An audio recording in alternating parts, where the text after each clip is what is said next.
Pozdravljeni! V tem delu si bomo ogledali, kako se podjetje registrira za uporabo orodja za pridobitev ocene digitalnih kompetenc in znanj.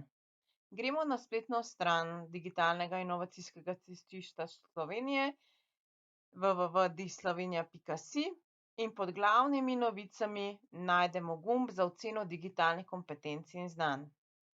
S klikom na ta gumb pridemo na vstopno stran samega orodja.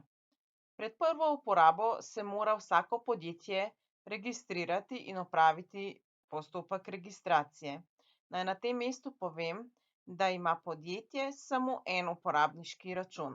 V okviru podjetja pa lahko potem podjetje svojim zaposlenim dodeljuje uporabniške račune, preko katerih opravijo oceno digitalnih kompetenc in znanj. Pred prvo uporabo torej podjetje izpolni registracijo. Ponavadi registracijo opravijo vodje oziroma zaposleni v kadrovskih službah, ki so odgovorni in imajo pregled nad vsemi zaposlenimi.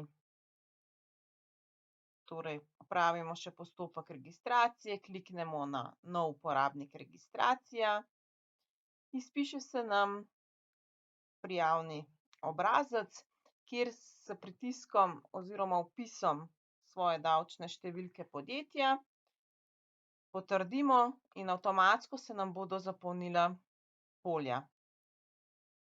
Potrebno bo vpisati le elektronski naslov, na katerega bo vezan sam uporabniški račun. Za vsak slučaj pa lahko preverite tudi izpisane podatke, če so le-ti pravilni oziroma če je kakršnakoli sprememba. Ko vse podatke vtipkamo, kliknemo gumb Naprej. Vpišemo še ime kontaktne osebe, priimek,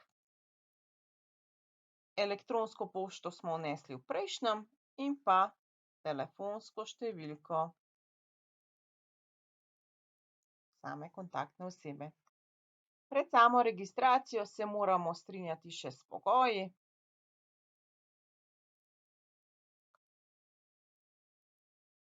In kliknemo na gumb Registracija.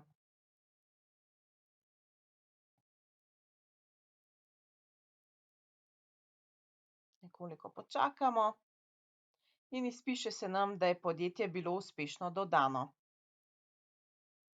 Na elektronski naslov bomo dobili tudi samo elektronsko sporočilo, ki nam izpiše, da smo se uspešno registrirali.